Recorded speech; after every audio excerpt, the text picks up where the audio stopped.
সুবহানাল্লাহ বলেন না। হয়তো অনেকে মনে করবেন হুজুর আল্লাহ তো আদম আলাইহিস সালামকেও জান্নাত দিয়েছিলেন, কিন্তু আদম আলাইহিস সালামকে আল্লাহ জান্নাত থেকে বের করে দুনিয়াতে পাঠাইলেন। আদম আলাইহিস সালাম যখন জান্নাতে প্রবেশ করছিলেন, আপনারা বলেন তো ইবাদতের আগে না ইবাদতের পরে? আপনারা কেমন কথা বুঝতেছেন না? মাইকের সাউন্ডকে ঠিক মতো বুঝতে পারতেছেন? হ্যাঁ, আচ্ছা ঠিক আছে।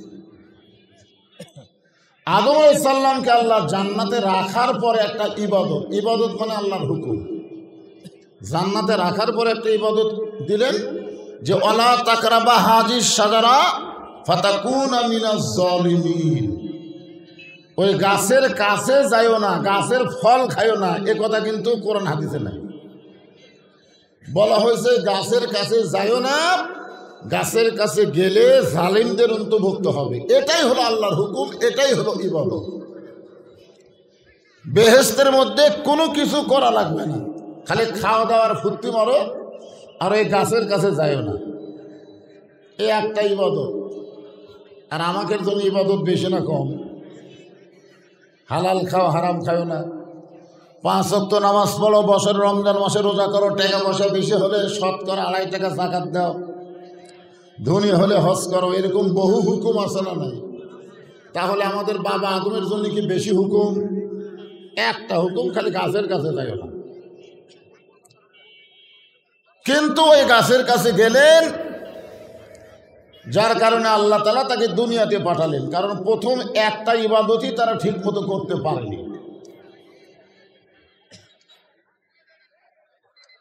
আপনারা বলেন তো ওই গাছের নাম কি?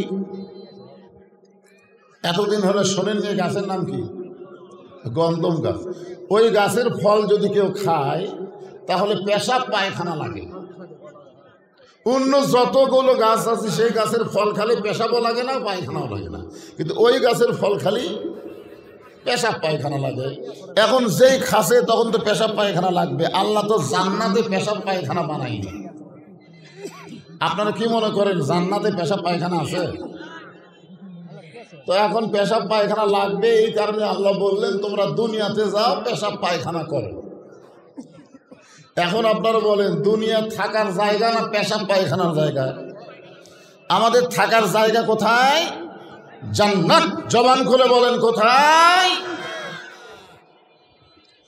আল্লাহ বললেন ফাদখুলি ফি ইবাদি ওয়াদখুলি জান্নাতি।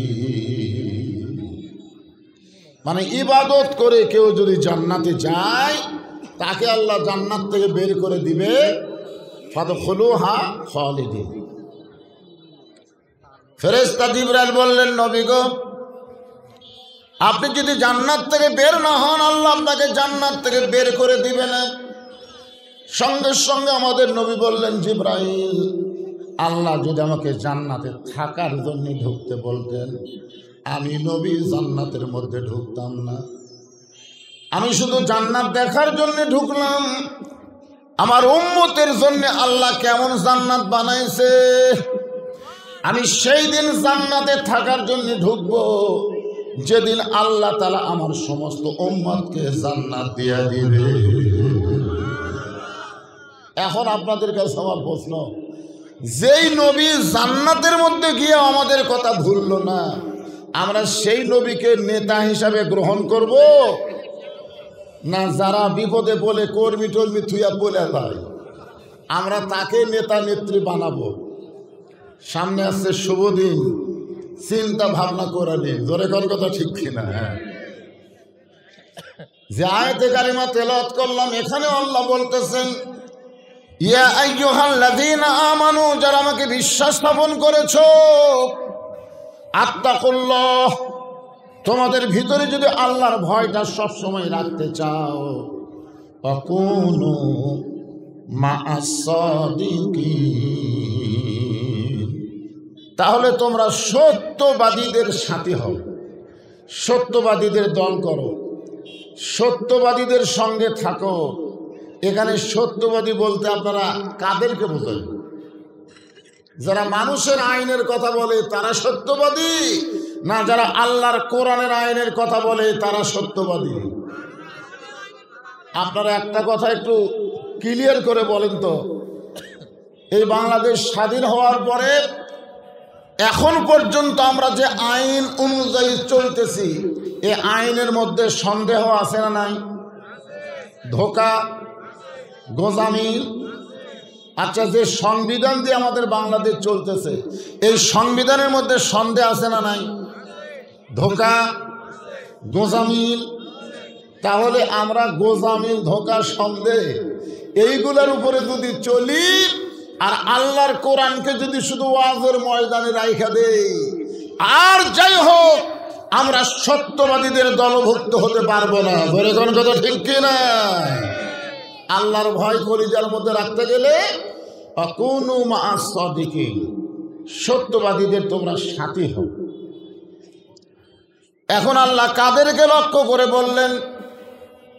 এখানে যদি আল্লাহ বলতেন ইয়া আইয়ুহান নাস আত্তাকুল্লাহ, আল্লাহ যদি বলতেন এ মানুষ তোমরা আল্লাহর ভয় করো, এখানে কিন্তু আল্লাহ নাস শব্দ উল্লেখ করে নাই, এখানে আল্লাহ উল্লেখ করেছেন ইয়া আইয়ুহাল্লাযীনা আমানু। নাস হলে সমস্ত মানুষকে লক্ষ্য করে আল্লাহ বলতেন, কিন্তু আল্লাহ সমস্ত মানুষকে লক্ষ্য করে বলে নাই, কেবলমাত্র যারা ঈমানদার তাদেরকেই লক্ষ্য করে আল্লাহ এখানে ওয়াজ করতেছেন। ধরে কোন কথা ঠিক কিনা? এখন আপনাদের কাছে আমি জানতে চাই, এই যে কষ্ট করে ল্যাব তো সব বাদ দিয়ে, আমি তো আসার সময় দেখলাম খ্যাটটাও দিয়েছে খুব পাতলা করে, মনে হয় মাটি পাতাত লাগতেছে সেরকম অবস্থা। এই যে আপনারা কষ্ট করে এখানে বসে আছেন, আপনারা অন্তর থেকে বলবেন যে আমরা কি আসলে আল্লাহকে বিশ্বাস করি? করি? হ্যাঁ, এই করার কিন্তু আবার সাইজ আছে। খালি মুখে বললে হবে না তো, শুধু মুখে বললে হবে না। ইকরার বিল লিসান, তাসদীক বিল জানান, আমল বিল আরকান, এরই নাম হলো ঈমান। আবু সুফিয়ান মাঝে মধ্যে আবু জেহেলকে বলতো, ভাই আব্দুল্লাহর এতিম পোলাদের নতুন একটা ধর্ম নিয়ে মানুষকে দাওয়াত দেয়, এই ধর্ম সম্পর্কে আপনার মন্তব্য কি? মাঝে মধ্যে আবু সুফিয়ান আবু জেহেলকে বলতো, ভাই এই যে আব্দুল্লাহর এতিম পোলা নতুন একটা ধর্ম নিয়ে মানুষকে দাওয়াত দেয়, এই ধর্ম সম্পর্কে আপনার মন্তব্য কি? সঙ্গে সঙ্গে আবু জেহেল বলতেছে, ওয়ামান ইয়াবতাগি গায়রাল ইসলাম দীনান ফালান ইউকবালা মিনহু। জোরে বল আল্লাহু আকবার। আবু সুফিয়ানকে আবু জেহেল কোরআনের আয়াত তেলাওয়াত করে বলতেছে, কি বলতেছে? যে ইসলাম ছাড়া অন্য কোন ধর্মকে যদি গ্রহণ করে লা ইউকবালা মিনহু, এইটা আল্লাহ কখনোই কবুল করবে না। আচ্ছা, আবু জেহেলের মতন মানুষ কোরআনের আয়াত দিয়ে যদি আবু সুফিয়ানকে বলে যে ইসলাম ছাড়া অন্য কোনো ধর্মকে যদি গ্রহণ করে আল্লাহ সেটা কবুল করবে না, এরপরও আবু জেহেল আমাদের নবীর কাছে কলিমা পড়ে মুসলমান না হওয়ার কারণ কি? কারণ আবু জেহেল জানে শুধু মুখে কলমা পড়লে হবে না, মুখে যুদ্ধের সময় অনেক হিন্দুরাও কলমা পড়ছে। জোরে কোন কথা ঠিক কিনা? পাকিস্তানের আর্মির থেকে বাঁচার জন্যে হিন্দুরা কলমা মুখে পড়ছে, লাই লাই লাই লাই লাই। আর্মি কয় বিলকুল ঠিক হয়, ঠিক হয়, ঠিক হয়। 9 মাস পরে যখন দেশটা স্বাধীন হলো, আপনারা বলেন তো হিন্দুদের মুখে আর কলমা ছিল? কথা কন না কেন ছিল? তো মুখে আবু জেহেল জানে এই কলেমাটা কি, যার কারণে সে মুখে কলেমা পড়েনি। মুখে কলমা পড়ার সাথে সাথে তাসদিক বিল জানান, এই কলেমা কলিজার মধ্যে জায়গা দেওয়া লাগবে। আর শুধু কলিজার মধ্যে জায়গা দিলে হবে না, এই কলেমা অনুযায়ী আমল করতে গেলে আল্লাহর নবীকে নেতা মানতে হবে, আবু জেহেলের নেতৃত্ব থাকবে না। ধরে কোন কথা ঠিক কি না? হ্যাঁ, আবু জেহেল কিন্তু জানে ঠিকই, মানে না। এ বাংলাদেশে যারা আবু জেহেলের দল করে ওরাও কিন্তু জানে আলেমরা নবীদের ওয়ারিস। ধরে কোন কথা ঠিক কিনা? ওরা কিন্তু জানে, ওদের বাপ মা মরে গেলে ওরা আলেমদেরকে নিয়ে যায় না, কতক্ষণ চাইতে যায় না। গ্রামের সবচাইতে বড় হুজুরকে বলে, হুজুর আপনি জানাজা করেন। ওরা জানে তো নবীর ওয়ারিস, এরা জানে আলেম বান্দারা আল্লাহ বেশি ভয় করে, কিন্তু জানে ঠিকই সব সময় মানে না। জাগা মতো মানে, কিন্তু সব সময় মানে না। আজকের আলোচনা হলো কোন মাসদিকিন, সত্যবাদীদের সাথে তোমাদের থাকা লাগবে। সাথেটা কি এরকম বোঝানোর জন্য বলতেছি। কাবা ঘরের আঙ্গিনায় নবী ফজরের নামাজ আদায় করলেন। কোন নামাজ? এই রজব চাঁদে, যে মাসে আপনারা শুনতেছেন, এই মাসে রজব চাঁদে নবী আমার ফজরের নামাজ আদায় করে যখনই বের হচ্ছেন, সর্বপ্রথম যার সাথে দেখা তার নাম হলো আবু জেহেল। তার নাম কি? আবু জেহেল। মানে আবু জেহেলের ভাগ্য এত ভালো, বুঝছেন? যারা হজ করছেন তারা জানেন, নিজের চোখে দেখাইছেন। আবু জেহেলের বাড়ির থেকে পশ্চিম দিকে মাত্র 200 মিটার আল্লাহর কাবা ঘর, আর পূর্ব দিকে মাত্র 150 মিটার হলো নবীর বাড়ি। পশ্চিম দিকে লা ইলাহা ইল্লাল্লাহ, আর পূর্ব দিকে মুহাম্মাদুর, মাঝখানতে আবু জেহেল। অথচ এই বেটা ইসলাম গ্রহণ করেনি, এক ওয়াক্ত নামাজও পড়েনি। এত ভালো ভাগ্য হওয়ার পরেও, কাবার কাছে থাকার পরেও কাবার মালিককে বিশ্বাস করে নামাজ পড়েন। মালিক বিশ্বাস করে, কিন্তু আল্লাহ কি বলেছেন? ফালিয়াবুদু রব্ব হাযাল বাইত আল্লাযী আত'আমাহুম মিন জু'ইন ওয়া আমানাহুম মিন খাউফ। আপনারা বলেন তো, ভারত যতই আমাদেরকে চিনি বন্ধ করে দেখ, পেঁয়াজ বন্ধ করে দেখ, রসুন বন্ধ করে দেখ, যা ইচ্ছা ভারত বন্ধ করে দেখ, কতগুলো বাংলাদেশের গুজব লীগ, আফসোস লীগ বলেছে এখন ভারত যদি বাংলাদেশে কিছু না দেয়, বাংলাদেশ কি খাবি? আমরা বলে না খেয়ে মরবো। আপনারা বলেন তো, কিছুদিন হলে ভারত যে পেঁয়াজ বন্ধ করে দিয়েছে, আলু বন্ধ করে দিয়েছে, চিনি বন্ধ করে দিয়েছে, আমরা না খেয়ে আছি, না খেয়ে আছি। আমাদের বিশ্বাস কি? ওই ঘরের মালিকের যারা গোলামি করবে, ওই কাবা ঘরের মালিকের যারা গোলামি করবে, আল্লাহ বলেছেন তাদের সঙ্গে সঙ্গে 2টা পুরস্কার দেওয়া হবে। 1 নম্বর পুরস্কার হলো তাদের রিজিকের কোনো পেরেশানি থাকবে না, আর 2 নম্বর পুরস্কার হলো তাদের অন্তরকে কোনো ভয় থাকবে না, আল্লাহ পুরোপুরি নিরাপত্তা দিয়ে দিবে। এখন যদি ভারতের ফাটাকেষ্ট বোঝেন, মিঠুন চক্রবর্তী কয়েকদিন আগে ফেসবুকে স্ট্যাটাস দিচ্ছে, বাংলাদেশকে দখল করতে ভারতের 15 দিন লাগবে না। বাংলাদেশকে দখল করতে নাকি ভারতের 15 দিন লাগবে না। সাথে সাথে আমিও ফেসবুকে স্ট্যাটাস দিছি যে মালওয়ানের বাচ্চারা বাংলাদেশ দখল করবার আয়, আমরা দরজা খুলে তুছি, আমাদের হাতে তোদের মতো অস্ত্র থাকবে না, বাম হাতে থাকবে 2 হাতে লাঠি, আর ডান হাতে থাকবে একটা খুর। লাঠি দিয়ে পাড়ে ফেলে দিব, খুর দিয়ে কাটা পোলটা দিব। কথা ঠিক না? তখন আর ভগবান থাকবে না, আল্লাহর জিকির করা লাগবে। জোরে কথা কন না কেন? মালওয়ানের বাচ্চারা একটা বড় চিন্তা করে না যে মুসলমান নিজের শক্তিতে লড়ে না, মুসলমানের পাওয়ার হচ্ছে আমার আল্লাহ। জোরে বলেন কথা ঠিক কি না? আমাদের পাওয়ার কে? তাবারাকাল্লাযী বিয়াদিহিল মুলকু ওয়া হুয়া আলা কুল্লি শাইইন কাদির। গোটা পৃথিবীর রাজত্ব, কর্তৃত্ব, মালিকানা কার হাতে? সবাই বলা লাগবে, মালিকানা কার হাতে? ভারতের হাতে, আমেরিকার হাতে, রাশিয়ার হাতে, একমাত্র তার হাতে। সমস্ত ক্ষমতার মালিককে। এই বিশ্বাস আমাদের আছে না নাই? এখন চিন্তা করেন, ভারত বন্ধ করে দেওয়ার পর থেকে আমাদের পেঁয়াজের দাম কমিছে না বাড়িছে? কমেনি? আলুর দাম তো ওরা বন্ধ করে দেয়, ওরাই হ্যালুবালু করতেছে, আমাদের কোনো টেনশন নাই।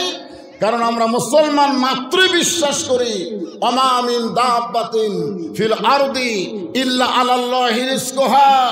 ভারত কোনোদিন কাউরে খাওয়ায় না, খাওয়ানোর মালিক হচ্ছে আমাদের আল্লাহ। ধরে বলেন ঠিক কি না?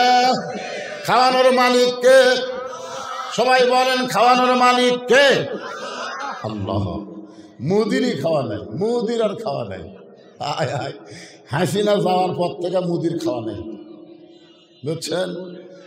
এমন টেনশনে আছে হাসিনা দিয়ে, বাংলাদেশের মধ্যে পাঠানোর জন্য খুবই টেনশন করতেছে। তা আমরা ভাগ্যগুণে একজনকে ক্ষমতার চেয়ারত বসাছি, তার নাম হলো ইউনুস। তার নাম কি? ই কিন্তু বুড়া না হোক পারে, আর কিন্তু পাওয়ার আছে। আপনি কি বুঝতেছেন?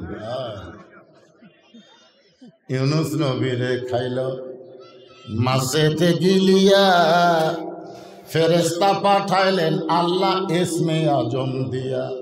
দমে দমে সে হরদম পড়ে সে ইসমে আজম, মাছেরই উদর হইতে বাঁচাইল প্রাণ।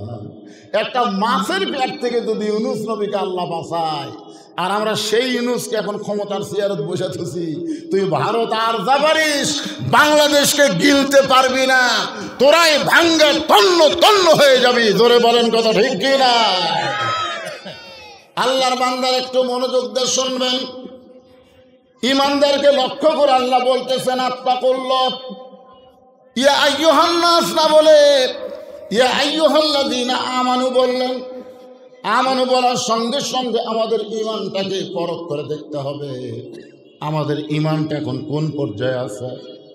আমাদের ইমান যদি শুধু মুখের মধ্যে থাকে লা ইলাহা ইল্লাল্লাহ, তাহলে এই ইমান দুনিয়াতে মুসলমান পরিচয় দেওয়া যাবে, মরার সময় মুসলমান হয়ে মরা যাবে না।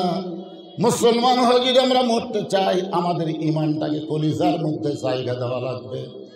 আর কলিজার মধ্যে যদি ইমানের জায়গা হয়, ওই মুসলমানের কাছে জীবনের চাইতে ইমানের গুরুত্ব বেশি হবে। আর জীবনের চাইতে যখন ইমানের গুরুত্ব বেশি হবে, ইমানের বলে বলিয়ান হয়ে মুসলমান সমস্ত বাতিলের বিরুদ্ধে লড়াই করবে। জোরে বলেন ঠিক কিনা? আচ্ছা, এত ওয়াজ করতেছে কিন্তু মা বোনদের তো কথা বন্ধ হচ্ছে না।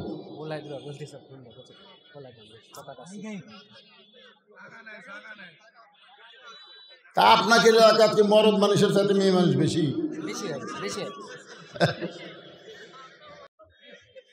মায়েরা শোনেন, আল্লাহর নবী নিজের মেয়ে ফাতেমাকে ঘরের মধ্যে ডাক দিলেন। শোনেন, মনোযোগ দিয়ে শোনেন। ফাতেমাকে ঘরের মধ্যে ডাক দেয়া, ফাতেমার ডান হাত কেন বাড়ায় নবী ফাতেমার তালুতে একটা চুমা দিয়ে বললেন, ফাতেমা তুমি কখনো মনে করবে না যে তোমার বাবা বিশ্ব নবী বলে আল্লাহ তোমাকে জান্নাত দিবে। তুমি কখনোই যেন মনে করো না তোমার বাবা নবী বলে আল্লাহ তোমাকে জান্নাত দিবে। ফাতেমা বলতেছে, বাবা আমি এতদিন মনে করেছিলাম আমার বাবা হলো সাইয়্যিদুল আম্বিয়া, সাইয়্যিদুল মুরসালিন, আমার বাবা হলো নবীদের নবী। সেই বাবার মেয়ে হওয়ার কারণে আল্লাহ আমাকে জান্নাত দিবে। রাসূল বললেন, ফাতেমা জান্নাতে যদি যাবার চাও তাহলে জান্নাতের আমল করে তোমাকে জান্নাতে যেতে হবে। কিসের আমল? জান্নাতের আমল করা লাগবে। মা, নবীর মেয়ে ফাতেমাকে আল্লাহ রাসূল বলেছেন জান্নাতে যাবার চাইলে জান্নাতের আমল করে জান্নাতে যেতে হবে। ফাতেমা বললেন, বাবা তাহলে মেয়েদের জন্য জান্নাতের আমল কি? আল্লাহ নবী বললেন, বেশি আমল না, মাত্র 4টা আমল করা লাগবে। 1 নম্বর 5 ওয়াক্ত নামাজ পড়া লাগবে। 2 নম্বর আমল হলো রমজান মাসে রোজা করতে হবে। 3 নম্বর আমল হলো স্বামী যখন খেদমত চাবে তখন স্বামীর খেদমত করা লাগবে। 4 নম্বর আমল হলো পর্দার ভিতরে থাকা লাগবে। এই 4টি আমল যদি করতে পারো ফাতেমা, আল্লাহ তোমার প্রতি এত খুশি হবে, আল্লাহ তোমার জন্য 8টা জান্নাতের দরজা খুলে দিবে। যে কোনো দরজা দিয়ে তুমি জান্নাতে প্রবেশ করবে। ফাতেমা বললেন, বাবা এই 4টি আমল কি সমান না 4টি আমলের মধ্যে কম বেশি আছে? আল্লাহ রাসূল বললেন, 24 ঘন্টার মধ্যে 5 বার নামাজ পড়লে নামাজের হক আদায় হবে, 24 ঘন্টায় নামাজ পড়া লাগবে না, মাত্র কয়বার? 5 বার নামাজ পড়লে নামাজের হক আদায় হবে।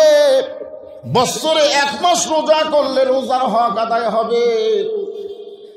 স্বামী যখন খেদমত চাবে তখন স্বামীর খেদমত করবা, সবসময় স্বামীর খেদমত করা লাগবে না। স্বামী যখন খেদমত চাবে তখন স্বামীর খেদমত করবা, স্বামীর আনুগত্য করবা, স্বামীর কথা মতো চলবা। আর সতীত্বের হেফাজত, পর্দা, ফাতেমা, এটা তোমাকে সব সময় করতে হবে। নায়িকের সাউন্ড এরকম হলো কেন? প্রতিধ্বনি হচ্ছে। সঙ্গে সঙ্গে ফাতেমার কাছে একটা ওড়না ছিল, ওই ওড়নাটা মাথার উপর দিয়ে বললেন, বাবা এই মুহূর্ত থেকে আমি পর্দার ভিতরে চলে গেলাম। সেদিন থেকে নবীর মেয়ে ফাতেমা পর্দানিশী হয়ে গেল। কিছুদিন পরে আল্লাহ তাআলা নবীর কাছে খবর দিলেন, ওগো নবী, আপনি কি জানেন আপনার ফাতেমা পর্দানিশী হওয়ার কারণে আমি আল্লাহ কত খুশি হয়েছি, আপনি কি জানেন? রাসূল বললেন, আল্লাহ আপনি না জানাইলে আমি কেমনে জানবো? আল্লাহ বললেন, তাহলে আপনার মেয়ের কাছে গিয়া খবর দেন, সাইয়্যিদাতুন নিসাই আহলিল জান্নাহ ফাতেমাতুজ জোহরা। যান আপনার মেয়ের কাছে গিয়ে আপনি খবর দেন, আমি আল্লাহ তাআলা আপনার মেয়ে ফাতেমাকে শুধু জান্নাতি না, 8টা জান্নাতের মালিকানা না, জান্নাতি নারীদের নেত্রী বানায়া দিছি। তো রাসূল বললেন, আল্লাহ এটা কোন আমলের কারণে দিলেন? নামাজের কারণে, রোজার কারণে, স্বামীর খেদমতের কারণে, না পর্দার কারণে? আল্লাহ বলেন, হাবিব, অকরনা ফি বুয়ুতিকুন্না ওয়ালা তাবাররাজনা তাবাররুজাল জাহিলিয়াতিল উলা। আল্লাহু আকবার। আমি আপনার মেয়েকে জান্নাতি নারীদের নেত্রী বানাইছি, সমস্ত আমলের মধ্যে পর্দাকে বেশি গুরুত্ব দিয়েছি। মায়েরা চুপ হসে, এখন চুপ হসে, জবান বন্ধ করেন। নবী আমার খুব খুশি। আল্লাহর নবী এত খুশি হয়েছে যে নিজের মেয়েকে আল্লাহ তাআলা কি দিল? জান্নাতি নারীদের নেত্রী বানাইছে। আপনারা প্রতি জুমার দিনে সানি খুতবা শোনেন না? সাইয়্যিদাতুন নিসাই আহলিল জান্নাহ ফাতেমাতুজ জোহরা। নবী ফাতেমার বাড়িতে গেলেন। ফাতেমা নবীর সামনে দাঁড়ায় বললেন, বাবা আপনাকে মুচকি মুচকি হাসির মধ্যে দেখতে পাই, মনে হয় আপনি আনন্দ নিয়ে আছেন। আল্লাহ রাসূল বলেন, ফাতেমা আল্লাহ পাক আমাকে জানাইছে তোমার পর্দাকে আল্লাহ কবুল করে তোমাকে খাতুনে জান্নাত ডিগ্রি দিয়েছে। সঙ্গে সঙ্গে মা ফাতেমা অত্যন্ত লজ্জিত ছিলেন, বাবার সামনে হাসতে পারলেন না। এত বড় ডিগ্রি পাওয়ার কারণে ঘরের কোনায় গিয়ে মুচকি মুচকি হাসতেছেন। ফাতেমা যখন মুচকি মুচকি হাসে, এমন সময় ফেরেশতা জিবরাইল এসে নবীকে বললেন, নবী গো, আপনার ফাতেমা খাতুনে জান্নাত ডিগ্রি পাইছে, জান্নাতি নারীদের নেত্রী হয়েছে, কিন্তু আপনি শুনলে কষ্ট পাবেন। আপনার ফাতেমার আগে আল্লাহ একটা মেয়েকে জান্নাত দিবে। আপনারা তো সুবহানাল্লাহ বলেন, নবী সুবহানাল্লাহ কবে? আমার মেয়ের আগে এমন কোন মেয়ে দুনিয়াতে আছে যাকে আল্লাহ জান্নাত দিবে? ফেরেশতা জিবরাইল বলে, নবী গো, আল্লাহ দিয়েছে, আপনি জেনে নেন। জিবরাইল যখন জানাই দিল, ফাতেমা হাসতে হাসতে বাবার সামনে, ঘরের মধ্যে উটের দুগ্ধ ছিল, 1 পেয়ালা দুধ নবীর সামনে দিলেন। নবী দুধের পেয়ালা সামনে নিচে, চোখ দিয়ে পানি পড়তেছে। ফাতেমা বলে, বাবা এত বড় খোঁজ খবরই দিলেন, আল্লাহ আপনাকে আমাকে জান্নাতি নারীদের নেত্রী বানাইলো, আমি আপনাকে কিছু দিবার পারলাম না বাবা, কারণ আপনি তো জানেন আপনার মেয়ে অত্যন্ত গরিব। 1 গিলাস দুধ দিলাম, এই দুধটা পান করেন। রাসূল বলেন, ফাতেমা রে, দুধ পান করার আগে তোকে একটা খবর দিবার চাই, মন খারাপ করিস না। আল্লাহ তোমাকে খাতুনে জান্নাত ডিগ্রি দিলে কি হবে, আল্লাহ তোমার আগে একটা মেয়েকে কিন্তু জান্নাত দিবে। যেই মাত্র কইছে আল্লাহ তোমার আগে একটা মেয়েকে জান্নাত দেবে, সঙ্গে সঙ্গে ফাতেমা কান্দের বলে, বাবা এমন কোন মেয়ে দুনিয়াতে আছে যে মেয়েটাকে আল্লাহ আমার আগে জান্নাত দেবে? রাসূল বললেন, ফাতেমা, ফেরেশতা জিবরাইল আমাকে জানাইছে, ওই যে একটা পাহাড় দেখতেছো, ওই পাহাড়ের পাশে ছোট্ট একটা জঙ্গল দেখা যায়, ওই জঙ্গলের পাশে ছোট্ট একটা বাড়ি, ওই বাড়িটা হলো একটা কাঠুরিয়ার বিবি জামিলাকে, ওই কাঠুরার বিবি জামিলাকে আল্লাহ তোমার আগে জান্নাত দিবে। সুবহানাল্লাহ কোন না কেন? কাঠুরার বিবি জামিলা জান্নাত পাশে থেকে সুবহানাল্লাহ খাওয়া যাবে না? নবীর মেয়ের কথা শুনে তো সবাই সুবহানাল্লাহ বলেন। এখন শোনেন আমার মায়েরা, যারা পর্দার অন্তরালে এত বেশি আপনারা হয়েছেন, আপনাদের জাগা হয় না, ওয়াজ শুনে কোনো লাভ নাই। সারা জীবন যদি মেয়েরা ওয়াজ শুনে কোনো লাভ হবে না। কোরআনের মাহফিলে সে কথা বললে, জোর গলায় কথা বললে, পরপুরুষ শুনলে সব মাটি হয়ে যাবে, ঠিক কিনা বলেন? কারণ মেয়েদের কথা কি পর্দা না? মেয়েদের কথা এমন পর্দা, মেয়েরা যদি জোরে কোরআন তেলাওয়াত করে, পরপুরুষ কোরআন তেলাওয়াত শুনলেও মেয়েদের পাপ হবে। জোরে কোরআন তেলাওয়াত করা যাবে না। আপনারা ফজরের নামাজের ফরজ নামাজে জোরে কোরআন তেলাওয়াত করেন না?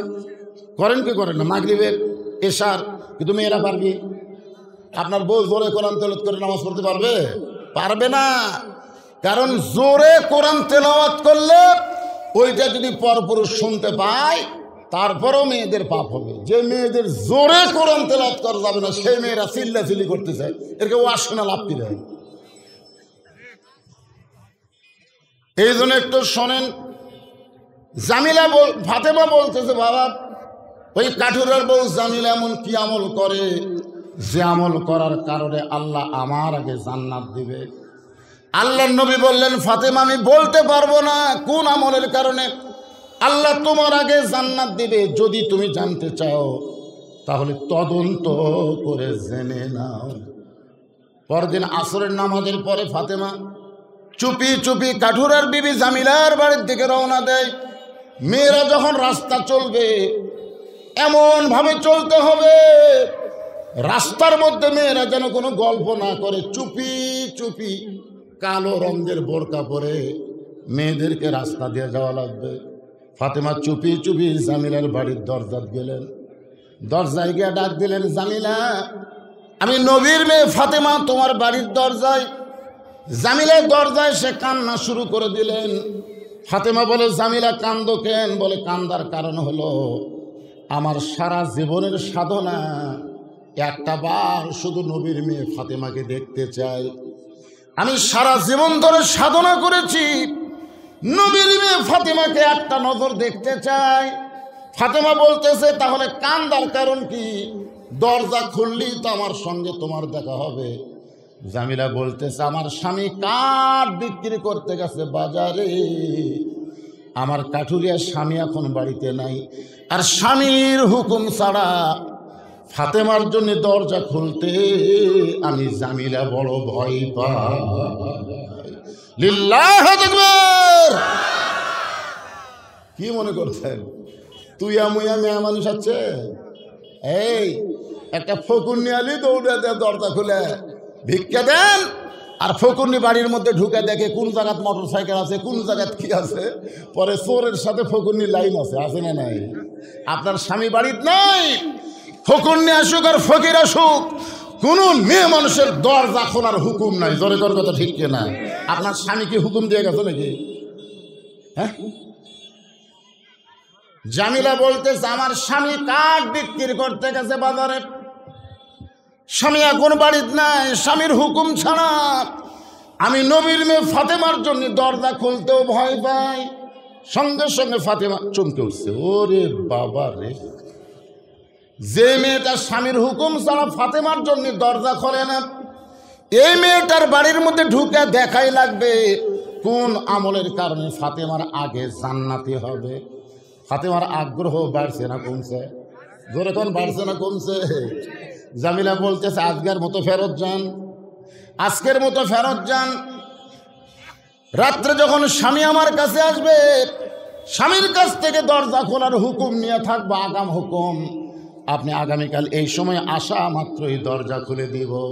ফাতেমা বলতেছে তাহলে আজকের মতো আমি ফেরত যাই। ফাতেমা ফেরত গেলেন। পরদিন বিকেল বেলায় আবার ফাতেমা কোন আমলের কারণে কাঠুরের বিবি জামিলা ফাতেমার আগে জান্নাতে যাবে জানার জন্য রওনা দিলেন। কিছু দূর আসার পরে ছোট্ট একটা বাচ্চা মা মা বলে কাঁদতেছে। ফাতেমা তাকায় দেখে বাচ্চার কেউ না, বাচ্চার নাম হলো হোসাইন। মায়ের সামনে দাঁড়িয়ে বলে, মা গতকাল বিকেলবেলা আপনাকে অনেক খুঁজেছি কিন্তু পাই নাই, আজকেও এমন চোরের মতন কোথায় যাবেন? আমি হোসাইন আপনার সঙ্গে যাবার চাই। ফাতেমা চিন্তায় পড়ে গেল, হাসান যদি হইতো তাহলে বুঝান যাইতো, কিন্তু ছোট্ট হোসাইন বড় জেদি, এর তো বুঝান উপায় নাই। এখন হোসাইনকে সঙ্গে করে নিয়ে ওই জামিলার বাড়ির দরজায় সঙ্গে সঙ্গে হোসাইন চিল্লায় বলে, মা গতকাল আপনি এসেছিলেন, আজকেও বাড়াইছেন, এই ভাঙ্গা বাড়িতে এমন কি আছে যে আমার মাকে কেন আসতে হবে? আমি তো এটা বিশ্বাস করি আমার মায়ের দাম এত বেশি, কারো যদি দরকার হয় সে আমার মায়ের কাছে যাবে, কিন্তু আমার মা কেন আসবে? এই বাড়িতে এমন কি আছে যে এই বাড়ির দরজায় আমার মা গতকাল আইছিল, আজকে আইছে? এমন সময় ফাতেমা দরজা দিয়ে বলে, জামিলা তুমি কি আজকে দরজা খুলবা? জামিলা বলতেছে 1 ঘন্টা হলে দাঁড়িয়ে আছি, আপনি আসা মাত্রই দরজা খুলবো। ফাতেমা বললেন তাহলে দরজা খুলে দাও। জামিলা বলতেছে কে যেন আপনার কাছে মা মা বলে চিৎকার করে, ওই বাচ্চাকে নিয়ে যদি ঢুকতে চান তাহলে আজকের মতো আপনি ফেরত যান, কারণ আমার স্বামী শুধু আপনার ব্যাপারে দরজা খোলার হুকুম দিয়েছে। আপনি যে একটা বাচ্চা সঙ্গে করে নিয়ে আসবেন এই হুকুম তো আমার স্বামীর কাছ থেকে নেইনি, মেহেরবানি করে আজকের মতো আপনি ফেরত যান। সঙ্গে সঙ্গে হোসেন দৌড়ে সে দরজায় ধাক্কা মেরে বলতেছে, মা এই বাড়ির মেয়েটা অত্যন্ত খারাপ, মা এই বাড়ির মেয়েটা ভালো মেয়ে হতে পারে না, যেই মেয়ে আমি থাকার কারণে ঘরের দরজা খোলে না, এই মেয়েটা অত্যন্ত খারাপ মা। সঙ্গে সঙ্গে ফাতেমা হোসেনকে বুকের মধ্যে নিয়ে কপালে একটা চুমা দেওয়ালে, বাজান তুমি বলতেছে এই বাড়ির মেয়ে খারাপ, কিন্তু তোমার নানা বলেছে এই বাড়ির মেয়েটা তোমার মায়ের আগে জান্নাতে যাবে। এখন তোমার কথার গুরুত্ব দিব না তোমার নানার কথার গুরুত্ব দিব? তুমি বলতেছো মেয়েটা খারাপ, আর তোমার নানা বলতেছে এই বাড়ির মেয়েটা তোমার মায়ের আগে জান্নাতে যাবে। সঙ্গে সঙ্গে হোসেন মুচকি মুচকি হাসে। ফাতেমা বলে, হাসার কারণ কি? বলে, মা নকল জায়গায় ঘুরে কোনো লাভ হবে না, আসল তথ্য যদি পাবার চাও তাহলে আসল জায়গায় চলে যাও। আসল তথ্য যদি আমরা পাবার চাই, আসল জায়গার নাম হলো মদিনা। জোরে বলেন নাম কি? জোরে বলেন নাম কি? 1968 সালে আব্দুল আলিম দিনাজপুর জেলা স্কুল একটা গান গাইছিল, মনে বড় আশা ছিল আমি যাব মদিনায়। সেই সময় আলেমরা বলতেছে, আব্দুল আলিম আপনি মূর্খ মানুষ, আপনি মূর্খ, গানটা পরিবর্তন করেন। আব্দুল আলিম বলে, কি বলা লাগবে? সমস্ত আলেমরা বলতেছে, আপনি বলেন মনে বড় আশা ছিল যাব মক্কা মদিনায়। আপনি মক্কারে বাদ দিয়ে শুধু মদিনার কথা বলতেছেন। সঙ্গে সঙ্গে আব্দুল আলিম একটা গায়ক হওয়ার পরেও আল্লাহর কোরআন থেকে বলতেছে, কুল হে রাসূল আপনি বলেন, ইন কুনতুম তুহিব্বুনাল্লাহা ফাত্তাবিউনি, কেউ যদি আমি আল্লাহকে পাওয়ার চায় আপনাকে ছাড়া আমাকে পাওয়ার কোনো উপায় নাই। আব্দুল আলিম বললেন, রে দুনিয়ার আলেমেরা শোনো, ওই মদিনার নবীকে যদি মহব্বত করো, মদিনার নবীকে যদি কলিজার মধ্যে জায়গা দিয়ে তার সুন্নত আদর্শ যদি মেনে চলো তাহলে শুধু মক্কা না, মক্কার মালিক আল্লাহ পর্যন্ত তোমার খুশি হয়ে যাবে। এই জন্য আপনারা বলেন তো পৃথিবীর মধ্যে আসল জায়গার নাম কি? এ বলতে কি ফতুয়া খুঁজতেছেন নাকি? ফতুয়া খুঁজতেছেন? কোনটা কইরে, মক্কা কই না মদিনা কই? জোরে কোন আসল জায়গার নাম কি? আরো জোরে, জোরসে বলুন। মক্কা বিজয়ের দিনে নবী কাবা ঘরের দরজা খুলে দেখে 360টা মূর্তি। যে কাবাতে 1 রাকাত নামাজ পড়লে 1,00,000 রাকাত নামাজের সওয়াব, সে কাবা ঘরের মধ্যে মূর্তি ঢুকেছে। সাহাবীরা বললেন, ইয়া রাসূলুল্লাহ, এই মূর্তি কেমনে ঢুকলো? রাসূল বললেন, আল্লাহওয়ালারা যদি কাবার পাশে না থাকে তাহলে কাবার মধ্যে মূর্তি ঢোকে। নবী মদিনাত গেলে কাবার মধ্যে মূর্তি ঢোকে, নবী মক্কাত আসলে সব মূর্তি ভাঙ্গা চুরমার করে দেওয়া হয়। জোরে কোন কথা ঠিক কি না? ইয়া আইয়ুহাল্লাযীনা আমানুত্তাকুল্লাহা ওয়া কুনু মা'আস সাদিকিন। হোসেন এক টানে ফাতেমাকে নিয়ে গেছে নবীর কাছে। আল্লাহ নবী বলতেছে, কে রে হোসেন, এই তোর মাকে এভাবে টানে টানে আমার কাছে কেন আনছিস? ফাতেমা বলতেছে, বাবা আমার কোনো দোষ নাই, আমি প্রথম দিন গেছি, স্বামী বাড়িতে না থাকার কারণে আমার জন্য দরজা খোলেনি। আমি দ্বিতীয় দিন গেছি, আমার জন্য দরজা খুলবে, কিন্তু এই হোসেন সাথে থাকার কারণে কাঠুরের বউ দরজা খোলেনি। দরকার হলে আরো 10 বার যাবো। আর কয়বার যাবো? কোন আমলের কারণে আমার আগে জান্নাতে যাবে এটা আমাকে জানাই লাগবে।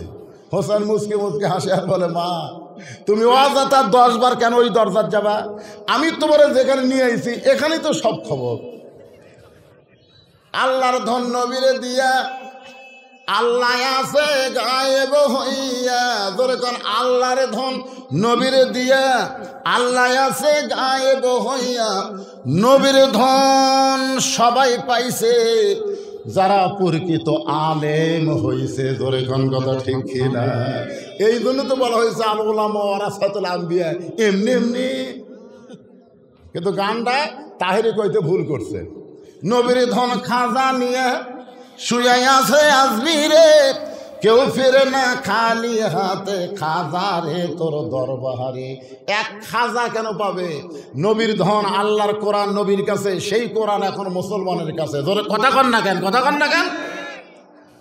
আপনারা বলেন তো, নবী ছাড়া কোনো কিছু পাওয়ার ব্যবস্থা আছে? তাহলে আমার সঙ্গে গুনগুন করে সবাই একটু বলবেন, উপায় নাই রে, উপায় নাই রে, উপায় নাই, নবী বিনে আল্লাহ পাওয়ার উপায় নাই। হোসেন এক দৌড়ে গিয়া নানার হাত চাইবা ধরছে, নানার ডান হাত চাপা ধরে বলতেছে, নানা ও নানা, তুমি হর মা চিনো? চিনো? তুমি যে আমার মা কাঠুরের বাড়ির দরজাত পাঠাছে, তুমি আমার মা ছিল না? না ও নানা, 6 বছর বয়সে মা হারাইছো, তোমার মায়ের কথা হয়তো স্পষ্ট তোমার মনে নাই, কিন্তু আমার মায়ের দিকে একবার তাকায় দেখো। দেখবার যদি চাও, গোটা পৃথিবীর ভিতরে আমার মা হলো শ্রেষ্ঠ মা। বলে গেল সুবহানাল্লাহ। আমার মারে তুমি চিনো না? না না, যার কারণে সাধারণ একটা কাঠুরের বাড়ির দরজাত আমার মারে পাঠাইছো। ও নানা, কোন আমলের কারণে কাঠুরের বউ জামিলা আমার মায়ের আগে জান্নাতে যাবে, এটা না বলা পর্যন্ত আমি তোমাকে ছাড়ব না। নবী বুঝবার পারছে, ঘাড়ের উপর যখন বসে থাকে সেজদা অবস্থায় নবী এক হাত দিয়ে নামাবার চাষে, আল্লাহ কয় না, যতক্ষণ বসে থাকবি ততক্ষণ আপনি সেজদার থেকে মাথায় তুলবেন না। সুবহানাল্লাহ না? আপনি কি মনে করতেছেন? আপনি যেমন হোসেনকে ভালোবাসেন, আমি আল্লাহ তার চাইতে 100 গুণ বেশি ভালোবাসি। আপনার চাইতে আমি আল্লাহ হোসেনকে 100 গুণ বেশি ভালোবাসি। যতক্ষণ আপনার ঘাড়ের উপর বসে থাকবে সেজদার থেকে মাথা তুলবেন না, তা যতক্ষণই হোক। সেই হোসেন নানার হাত ধরে বলতেছে, নানা কোন আমলের কারণে কাঠুরের বউ আমার মায়ের আগে জান্নাতে যাবে? এটা না বলা পর্যন্ত আমি তোমার হাত ছাড়বো না। এই বলে নবীর হাতটা যখন চাইপা ধরছে, আল্লাহ নবী বেকায়দা, ধরে কোন কি কায়দা, ডাক দেয় আলী। সঙ্গে সঙ্গে হযরত আলী দৌড়ে এসে বলতেছে, ইয়া রাসূলুল্লাহ, আমারে ডাকলেন কেন? আলী বলতেছে, আমি হলাম শ্বশুর, তুমি হলা জামাই, এটা হলো লাতি, ওইটা হলো মেয়ে। এখন ঘরের মধ্যে আমি নবীও নাই, তুমি আমার সাহাবীও না, আমি হলাম শ্বশুর, তুমি হলো আমার জামাই। জোরে কোন সুবহানাল্লাহ। হোসেন হলো আমার নাতি, ফাতেমা হলো আমার মেয়ে। আমরা যখন বাহিরে যাব তখন আমরা নবী সাহাবী হব, কিন্তু ঘরের মধ্যে যতক্ষণ আছি, আলী রে, তোমার বেটা আমার হাত এমনভাবে চাইপা ধরছে, তুমি কি বলতে পারো আলী কোন আমলের কারণে ওই কাঠুরের বিবি জামিলাকে আল্লাহ ফাতেমার আগে জান্নাত দিবে? আলী বলতে, তো হুজুর আমি জানি, কিন্তু আপনি নিষেধ করেছেন বলে বলি না। আপনি কিন্তু নিষেধ করেছেন, সেই কারণেই বলি না। ফাতেমা দৌড়ে গিয়ে স্বামীর হাতটা ধরে বলে, কোন আমলের কারণে কাঠুরের বউ জামিলা আমার আগে জান্নাতে যাবে? এটা জানার পরেও আপনি কেন বলেন নাই? আলী বলতেছে, এই কারণেই বলিনি, কারণ মেয়ে মানুষের হিংসা বেশি। কত ফাতেমা, আমি আলী যখন জান্নাতে যাব, আল্লাহ তো আমাকে হুর দিবি, আমি কোনোদিন তোমার করছি? কও তুমি কও। রাসূল খালি মুসকে মুসকে হাসতেছে। কও, একটা হুরের সাইজ জানো? একটা হুর কত সুন্দরী তুমি জানো? বাংলাদেশের কোন মুসলমান জান্নাতে হুর পাবে, এটা তার নিজের বইয়ের কাছে গল্প করা যাবে না। গল্প করলেই গন্ডগোল শুরু হবে। জোরে তো কথা কর না কেন? কারণ মেয়ে মানুষের হিংসা রাগ কম না বেশি? নবী বলতে চাইলে আজকে বলার হুকুম দিলাম, বলে দাও। এবার হযরত আলী ফাতেমার হাতটা ধরে বলে, ফাতেমা, কোন আমলের কারণে কাঠুরের বিবি জামিলা তোমার আগে জান্নাতে যাবে? এটা শুনবার গেলে তোমাকে ধৈর্য ধারণ করা লাগবে। ফাতেমা বললেন, আমি ধৈর্য ধারণ করলাম, আপনি বলেন। আলী বলতেছে, তাহলে শোনো, তোমার কি মনে আছে তুমি ঘরের মধ্যে দুপুর বেলায় তোমার একটা ওড়না এনে আমার হাতে দিয়ে বললে, স্বামী গো, আমার হাসান হোসেন না খাইয়া ঘুমায় গেছে, ঘুম থেকে চেতন পাইলে খাবার জন্যে বায়না ধরবে, কিন্তু আমি জানি আপনার পকেটে কোনো টাকা নাই, আমার ঘরেও কোনো খাবার নাই, এখন হাসান হোসেন খাবার চাইলে কি করব? এই জন্য আমি মা বড় বিপদে পড়ে আমার ওড়নাটা তোমারে দিলাম, এই ওড়নাটা বিক্রি করে যেই টাকা হবে সেই টাকা দিয়ে হাসান হোসেন জন্য খাবার নিয়ে আসেন। আলী বলে, ফাতেমা, আমি তোমার ওড়নাটা জামার পকেটের মধ্যে করে নিয়ে বাজারের মধ্যে ঘুরতেছিলাম, গোটা বাজার ঘুরতেছিলাম, কিন্তু ওড়নাটা বের করে বিক্রি করব এই সাহসটা আমার কলিজার মধ্যে ছিল না। কারণ ওড়না বের করে যদি বিক্রি করবার চাই, আর কোনো খরিদ্দার যদি বলে এটা কারণ না, কোনো খরিদ্দার যদি বলে কারণ না, আমি যদি বলি ফাতেমার ওড়না, বলা মাত্রই মুসকে মুসকে হাসবে আর মনে করবে কোনো স্বামী যখন বইয়ের জিনিস বেচা খায়, ওই স্বামী হলো দুর্বল স্বামী। ধরে কোন কি স্বামী? এই কারণে ওড়নাটা পকেট থেকে বের করে আমি যখন বিক্রি করবার পারতেছিলাম না, এমন সময় খরিদ্দার এসে আমাকে সালাম দেয়, বলে, আলী ভাই, আমার মনে হয় আপনি কিছু বিক্রি করবেন। আলী বলে, ফাতেমা রে, আমি আশ্চর্য হয়ে গেলাম, তোমার ওড়না আমার পকেটের ভিতরে, আর একটা খরিদ্দার বলতেছে আমার মনে হয় আপনি কিছু বিক্রি করবেন। যে ওড়নার খবর আমার আল্লাহ আর আমি আলী ছাড়া কেউ জানে না, আর সেই ওড়নাটা খরিদ্দার বলতেছে আপনি মনে হয় কিছু বিক্রি করবেন। আলী বলে, ফাতেমা, পকেট থেকে ওড়না বের করলাম, তাকায় দেখি সে একটা ব্যাগ মিলে আমার সামনে ধরলো। আমি ব্যাগের মধ্যে যখন ওড়না দিলাম, ওই খরিদ্দার একটা বারের জন্য ওড়নার দিকে তাকাইল না, বরং ব্যাগের মাথা ধরে আমাকে 6টা দিরহাম দিয়ে কোথায় যেন খরিদ্দার গায়েব হয়ে চলে গেল। ও ফাতেমা, তোমার ওড়না বিক্রি করার 6টা দিরহাম নিয়ে আমি খাবার দোকানে গেলাম, গিয়ে বললাম, দোকানদার ভাই, তাড়াতাড়ি খাবার দাও, কারণ আমার হাসান হোসেন ঘুমের মধ্যে আছে, ঘুম থেকে চেতন পাইলে খাবার বায়না করবে, এই 6টা দিরহামের যে খাবার হয় তাড়াতাড়ি আমাকে খাবার টোপলা করে দাও। আলী বলে, ফাতেমা, দোকানদার 6টা দিরহামের খাবার টোপলা করে যখন আমার হাতে দিবে, আমি এক হাতে খাবার টোপলা নিব আর এক হাতে 6টা দিরহাম দিব। এমন সময় একজন ফকির আমার সামনে এসে বলে, আলী, আজকে 3 দিন হলে আমার বাড়িতে কোনো খাবার নাই। আলী রে, যদি পারো আল্লাহর রাস্তা আমাকে একটু সাহায্য করো। আমি আলী এত রাগ করলাম মনে মনে যে আমি 6টা দিরহাম দিয়ে খাবার টুকলা নিব। আর এমন সময় ফকির আইছে আমার সামনে। আমি মুখ দিয়ে বলতে চাচ্ছি তুমি মাফ করো, তুমি মাফ করো, এখনো বলি নাই। যখনই বলবার চাইছি এমন সময় আল্লাহর কোরআন আমার সামনে এসে বলতেছে, আম্মা সাইলা ফালা তানহার। আলী রে, সাইলকারীর সঙ্গে খারাপ ব্যবহার করিস না। আমি তখন মনে করলাম আল্লাহর কোরআনের অনেক দাম, কোরআনের গুরুত্ব দিয়ে 6টা দিরহাম থেকে 1টা দিরহাম ফকিরকে দিব আর 5টা দিরহামের খাবার টোপলা নিয়ে বাড়ি যাব। এই মনে করে ফকিরকে যখন 1টা দিরহাম দিবার চাই, এমন সময় আল্লাহর কোরআন আমার সামনে এসে বলতেছে, ওমা তুনফিকু মিন শাইইন ফি সাবিলিল্লাহি ইউফা ইলাইকুম ওয়া আনতুম লা তুযলামুন। সবাই জবান খুলে বলেন আল্লাহু আকবার। কোরআনের তেলাওয়াত শুনলে মানুষের ঈমান বাড়ে না কমে? আল্লাহ কোরআনে বলেন, ইন্নামাল মুমিনুনা আল্লাযীনা ইযা যুকিরাল্লাহু ওয়াজিলাত কুলুবুহুম ওয়া ইযা তুলিয়াত আলাইহিম আয়াতুহু জাদাতুহুম ঈমানাও ওয়া আলা রাব্বিহিম ইয়াতাওয়াক্কালুন। আল্লাহর কোরআন বলতেছে, আলী ফকিরকে 1টা দিরহাম দিলে আমি আল্লাহ তোকে 10টা দিরহাম দিব।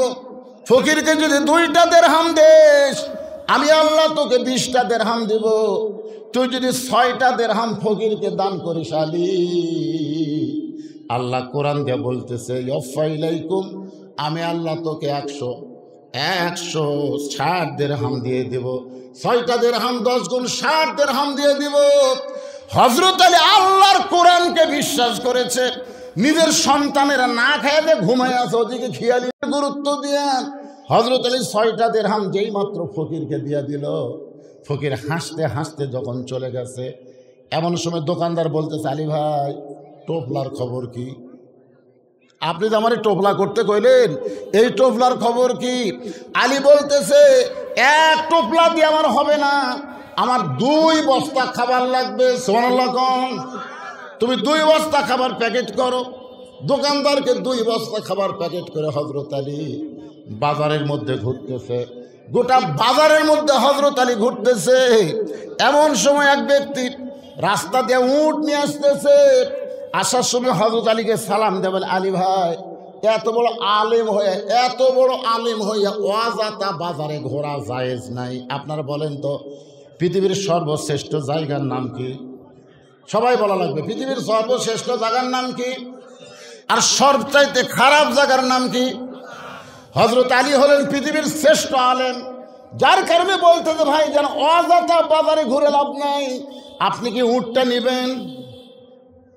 আলী 2 পকেটে হাত দিয়ে বলে, উট নেওয়ার মতন কোনো পয়সা আমার পকেটে নাই। উটওয়ালা মুচকে হাসিতে বলে, 100 দিরহাম বাকিতে উটটা নেবেন, বিক্রি করে টাকা দিবেন, এটাও কি পারবেন না? আলী বলে, ফাতেমা রে, জীবনে এত বড় সুযোগ আমি কোনোদিন পাইনি।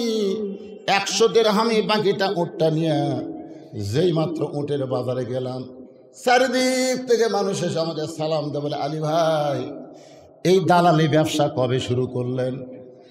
ধাপের হাটত যত বড়ই হুজুর যাক, মানুষ কিন্তু আলাদা চোখে দেখে, ধরে ঠিক কিনা? আমি কুরবানি কিনবার বছরে একবার যাই কুরবানি কিনতে, কয় হুজুর আপনি খারাপ জায়গাত না আসা পারলেন না, আপনার লোক নাই।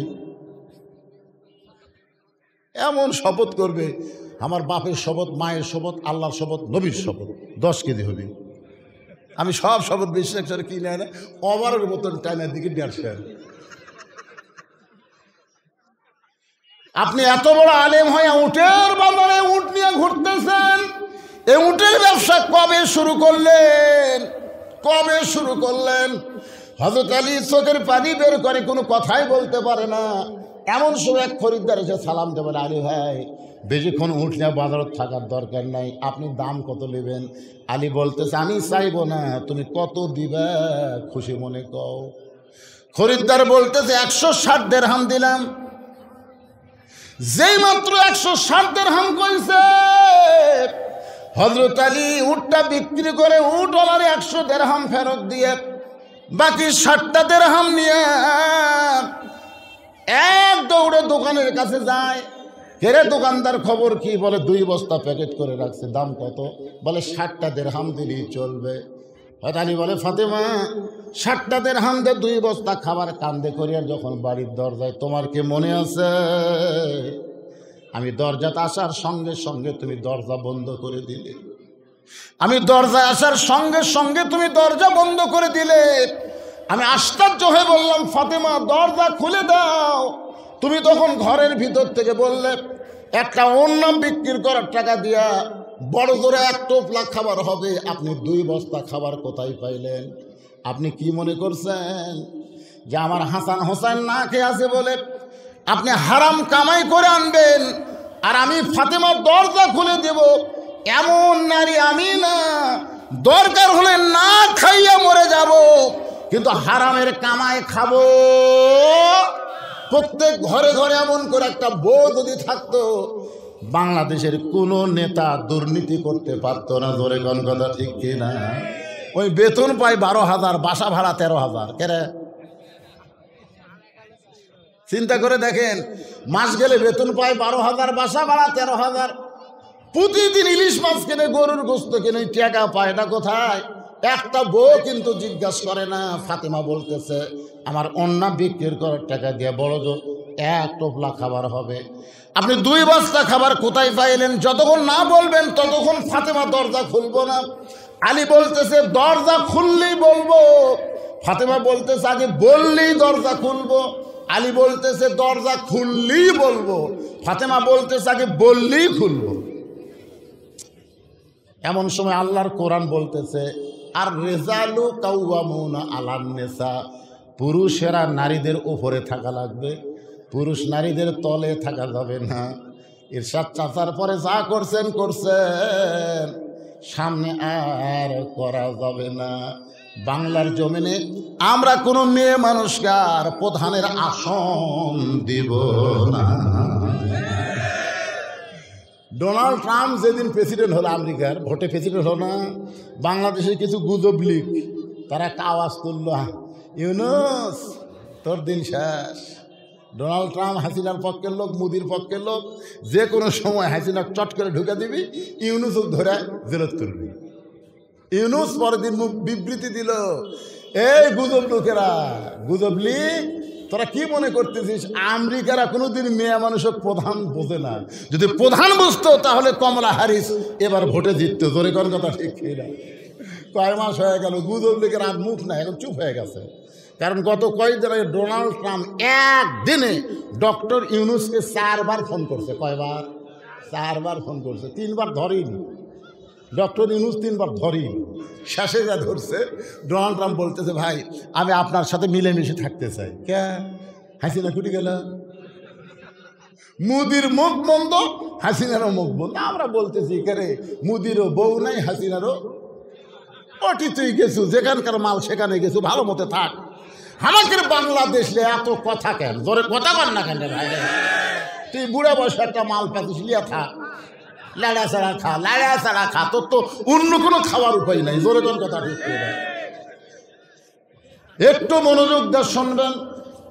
আল্লাহ কোরআনে বলেছেন, তো ইজ্জু মান তাশা, পড়েন তো ইজ্জু মান তাশা ও তুযিল্লু মান তাশা বিয়াদিকাল খায়র ইন্নাকা আলা কুল্লি শাইইন কাদির।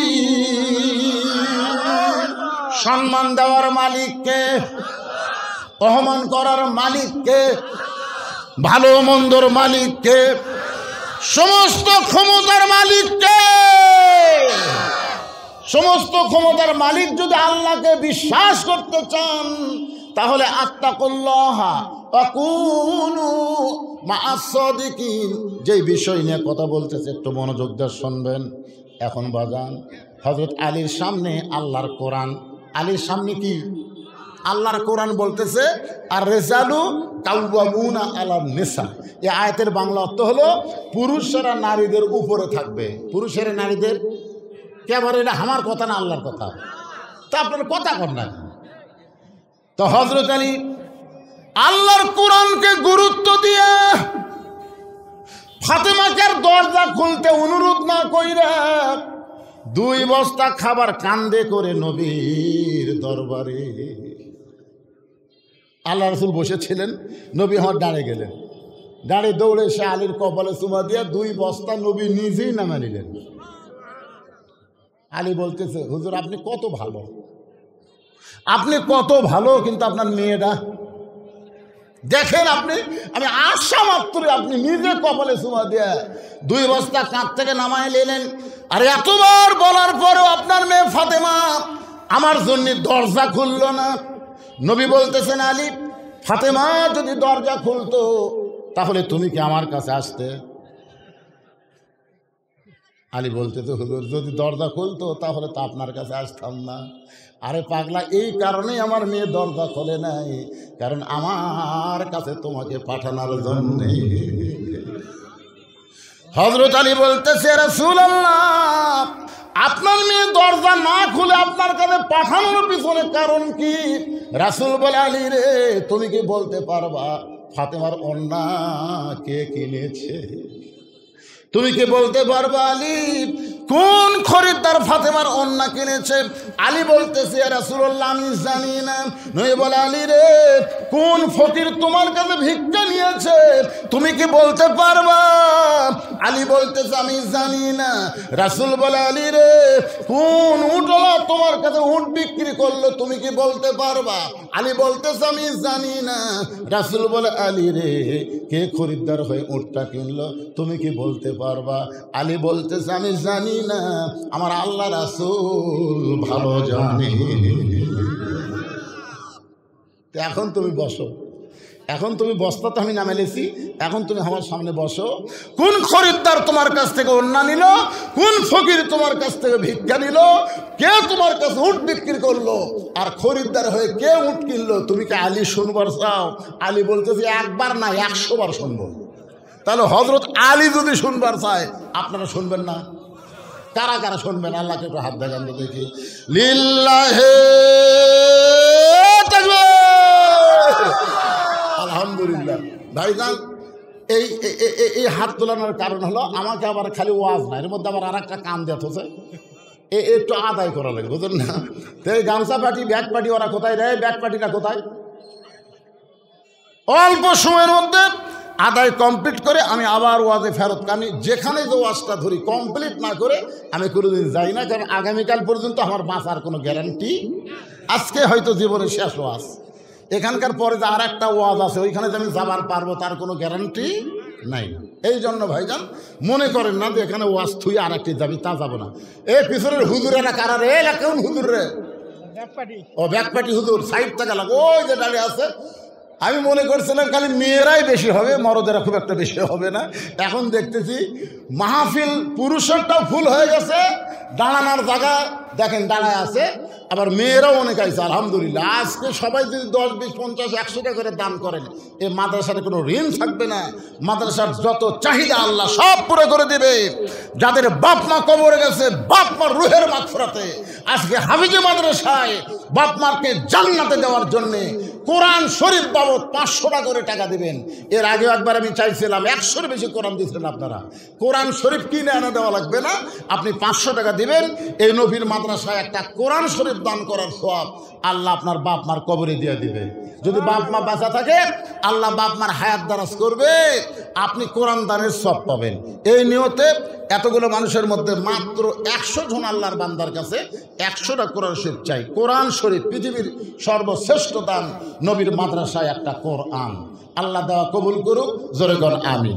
সবাই পকেট থেকে বাইর করেন 500, 1000 যেটা। কে জোর করে হুজুর আমি একটা কোরআন দেবো না, আমি 2টা দেবো, তা 1000 টাকা দেন। কারো যদি মনে চাই হুজুর আমি 1,10,000 কোরআন শরীফ দেবো হুজুর, তাহলে আপনি 5000 টাকা দেন। এই দানের ব্যাপারে গড়িমসি করলে শয়তান কিন্তু খুশি হবে। তার পকেটে টাকা আছে, আমি তার কাছে আবেদন করতেছি, আজকে আমি নতুন সভাপতি দেখতেছি। এর আগে কিন্তু দেখছিলাম মাদ্রাসার সভাপতি আমার ভাই, এবার দেখতেছি আমার কাজী মৌলানা গোলাম রব্বানী ভাই। আজকে সভাপতি সাহেবের কাছে একটু মোটামুটি আপত্তি করতেছি ভাই, দেন আপনার দিয়ে শুরু করা হবে, বলতেন না বেশি টাইম তো দেওয়া যাবে না। এটা কি রাত 9টা থেকে 12টা, তাই যে টানলো আর টানলো তা নেই। আর একটা মাহফিল খালি চাই আছে আমার দিকে, বুঝলেন না? 10 দিচ্ছি, আজ 10 দিন 15 পরে দিন 35 দিন 35 আলহামদুলিল্লাহ তো মেলা টাকা দিছে বারে। নগদ 10 দিল, এরপরে আবার আগে দিয়েছেন তো আবার 10 দিলেন। একেবারে মাইকের মধ্যে মাইক খেলে বারে প্রধান প্রধান অতিথির আগমন। সেই দল বিএনপি দেখেন লগদে 2000 টাকা দান করেছে ইউনিয়নের সভাপতি, আল্লাহ কবুল করেন। আরেকজন কোরআন শরীফ বাবদ 500 টাকা দান করেছে, আল্লাহ দানকে কবুল করেন, আল্লাহুম্মা আমিন। আরেকজন কোরআন শরীফ বাবদ 500 টাকা দান করেছে, দুইটা কোরআন শরীফ বাবদ 1000 টাকা দান করলো, আল্লাহ দানকে কবুল করেন। আর একটা কোরআন শরীফ বাবদ 500 টাকা দান করছে, আল্লাহ দানকে কবুল করেন। এই বাগানের এই ছাত্ররা, টাকা না দেওয়া পর্যন্ত লড়বে না, তোমার দৌড়বার কি করছে? টাকা লিবে, তার উপর ব্যাগলা লড়বে। সবার পকেটে টাকা আছে সবাই। আচ্ছা, আপনাদের কাছে ব্যাগ গেলে 10, 20, 50, 100 টাকা আপনি দিবেন না? কারা কারা দিবেন না তারা হাত তোলেন তো দেখি। কারা কারা দিবেন তারা হাত তোলেন তো, যারা যারা দিবেন হাত তোলেন তো। সবাই হাত তুলছে। ব্যাগলে দৌড়াস করে পকেটের থেকে টাকা বের করতে শীতের দিন দেরি হবে না? একটু দেরি করো, দৌড়াদৌড়ি করো না, ব্যাগ ভরে যাবে। যে কয় ব্যাগ গেছে 1 বস্তা হবে ইনশাআল্লাহ। কে দিছে এটা? মোত্রাপুরের ইসমাইল কোরআন শরীফ বাবদ 500 টাকা দান করেছে, আল্লাহ দানকে কবুল করেন। গত বছর দিবার ছিল, নাম হলো ইসরাফিল। সিংগাই ফুৎকার দাও আগেই দিয়ে দিছে 1000 টাকা, আল্লাহ দানকে কবুল করেন, আল্লাহুম্মা আমিন। জোরে কর আল্লাহুম্মা আমিন। কয়েল ধনতলা কোরআন শরীফ বাবদ 500 টাকা দান করলো, আল্লাহ দানকে কবুল করেন, আল্লাহুম্মা আমিন। আপনারা কি বাকি আদায় করবেন? বাকি বলে পাওয়া যায় না, গপ্প দেয়। আচ্ছা ঠিক আছে, আপনারা যদি নগদ না পারেন বাকি লেখা দেন, যে একটা কোরআন শরীফ 2টা কোরআন শরীফ লেখা দেন ভাই। নগদ যদি পকেটে না থাকে হাত তুলে বলেন, হুজুর আমি এই নবীর মাদ্রাসায় 2টা কোরআন শরীফ বাবদ 1000 টাকা দেবো। কোরআন শরীফ কিনে আনালে দিলে হবে না, বাবদ 500 করে টাকা দিলে। একটা কোরআন 500 টাকা, 2 কোরআন 1000 টাকা।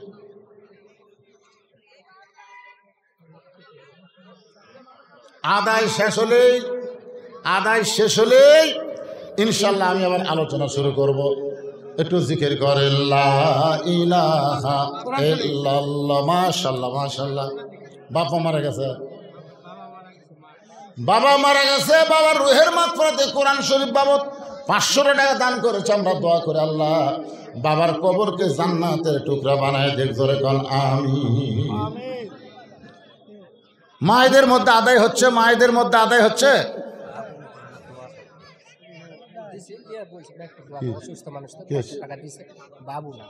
বাবু নামের একজন অসুস্থ মানুষ 500 টাকা দিয়ে দোয়া চায়। আমরা দোয়া করে আল্লাহ এই সদকা দান করার কারণে আল্লাহ যেন তাকে পুরোপুরি সুস্থ দান করে। ধরে কোন আমিন। সবাই একটা আমিন কর, দোয়া চাইছে ভাই। আল্লাহুম্মা আমিন। কি নাম? যাই হোক, তিলস গ্রামের একজন মা আমার কোরআন শরীফ বাবদ 500 টাকা দান করেছে, আল্লাহ দানকে কবুল করেন, আল্লাহ নেক নিয়ত থেকে সফর রাখ। আল্লাহুম্মা আমিন। আপনারা বাকি 1 মণ 2 মণ ধান দেন তো, আলু হলে আলু দিবেন, দেন আল্লাহ রাসূল দেন। আর সাদকাতু তারুদ্দুল বালা, দান সদকা করলে সমস্ত বালা মুসিবত আল্লাহ দূর করে দেয়। আলু সরষা যাইদা পারবেন একটু হাত তুলে বলেন, হুজুর আমার আবাদ থেকে আল্লাহকে খুশি করার জন্য দিব, আল্লাহ বরকত দিবে। ভাই ওমর ফারুক 2000 টাকা বাকি লেগে দিল। ওমর ফারুক শিয়ালশোন গ্রামের ওমর ফারুক লেখেন 2000 টাকা দান করবে, 2000 টাকা দান করবে, আল্লাহ তার দানকে কবুল করে। আল্লাহুম্মা আমিন। আল্লাহুম্মা আমিন। আচ্ছা আমি দিচ্ছি মৌলানা সাহেব, তেলবর প্রামাণিক মটপুকুরে 1 মণ ধান, আধা মণ আলু দিবে, আলু উঠলে। কিছুক্ষণ আগে তো কোরআন শরীফ বাবদ দিয়ে গেছে 500 টাকা। কি নাম বাপ জানে না? ওনার নাম কি? তোর নাম কি? মোহাম্মদ আনোয়ার হোসেন কিছুক্ষণ আগে 500 টাকা কোরআন বাবদ দিয়েছে, আবার আদামন আলু দান করবে, আল্লাহ দান কবুল করেন যখন আমিন। দিলবার হোসেন কি দিল? দিলবার 1 মণ ধান দান করছে আল্লাহ নবীর মাদ্রাসায়, আল্লাহ দানকে কবুল করেন আল্লাহুম্মা আমিন। কে দিবে? বশিকরার ইউসুফ 1 মণ আলু করবে দান, আল্লাহ তার দানকে কবুল করেন। আলু দান বলে, আলুর দাম কিন্তু এত থাকবি না বা, শেষে দানও করতেছে না, ঘুগরি পোকা ধরবি, জমিতে তুলে থুয়ে আসা লাগবে। একবার আমি আলু লাগাইছিলাম মনে আছে, আমরা করে যাই তুলবি তারি আলু, যাই আলু তুলবি আলু তার, জমি আলার আলু নেই। এইরকম বিপদ যেন সামনে না আসে, দান সদকা করলে ভালো মুসিবত থেকে আল্লাহ হেফাজত। সবাই একটা আলু দেন। 1 মণ ধান ভাই, কি নাম? গোলাম রব্বানি মঠপুকুরের 1 মণ ধান করবে দান, গোলাম রব্বানির দানকে আল্লাহ কবুল করেন। জয়নাব বাবার জন্য কোরআন শরীফ 500 টাকা দান করেছে, আল্লাহ বাবার কবরকে জান্নাতের টুকরা বানায় দেন আল্লাহুম্মা আমিন। রবিন ইসলাম বিদেশে আছে 500 টাকা। কি ইসলাম? রবিন ইসলাম বিদেশে থাকে, 500 টাকা দান করেছে কোরআন শরীফ বাবদ, আল্লাহ দানকে কবুল করেন। আর একজন 500 টাকা দান করছে, আল্লাহ কবুল করেন আল্লাহুম্মা আমিন। এ দুনিয়া রবে না কো চিরকাল, একদিন ভাঙবে রে বাজার, এ বাজার ভাঙিয়া গেলে সওদা না মিলিবে, কি হবে উপায় তোমার, একদিন ভাঙবে রে বাজার। দেন। কে দিল এত টাকা? মিজানুর রহমান মুহুরি মারা গেছে, ওর মেয়ে দিছে। মিজানুর রহমান মুহুরি মারা গেছে, তার মেয়ে করই থেকে 6টা কোরআন শরীফ পাবো 3000 টাকা দান করেছে। আল্লাহ মুহুরির কবরকে জান্নাতের টুকরা বানায় দেন, জোরে কান আমিন। সবাই বলেন আল্লাহুম্মা আমিন। আরে দেখেন মেয়ের কি দোয়া, দয়া দেখছেন, বাপের জন্য 6টা কোরআন বাবদ 3000 টাকা দান করেছে, আল্লাহ দানকে কবুল করেন। রাশেদা শিববাটি 500 টাকা দান করেছে, আল্লাহ কবুল করেন। আব্দুল মতিন 1 মণ আলু দান করবে, আব্দুল মতিনের দানকে আল্লাহ আপনি কবুল করেন আল্লাহুম্মা আমিন। 2টা কোরআন শরীফ দিয়ে বাপ মার জন্য দোয়া চাই, আমরা সবাই মিলে দোয়া করে আল্লাহ তার বাপ মার কবরকে জান্নাতের টুকরা বানাক, জোরে কোন আমিন। ওরা ওখান থেকে বলতে যে হুজুর যেন হাত তুলে দেওয়া, হাত তোলা লাগবে না, খালি আমি বলবো আপনারা আমিন করবেন, তাহলেই কাম হয়ে যাবে, হবে না ভাইজান? বাপ মার জন্য দোয়া চাইছে।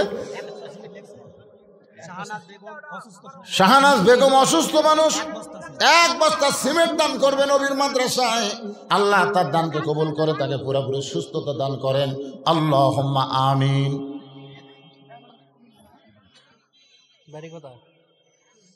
বাকি বাড়ি খালি লিখলে হবে না, বাড়ি স্বামীর নাম, মেয়ে মানুষ হলে পিতার নাম, স্বামীর নাম, এগুলো লেখা লিখবি।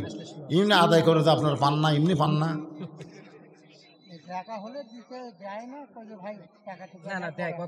সেই জন্যই তো বাকি না তুলে লগদই তুলবার চাষ না, যা ওঠে লগদ।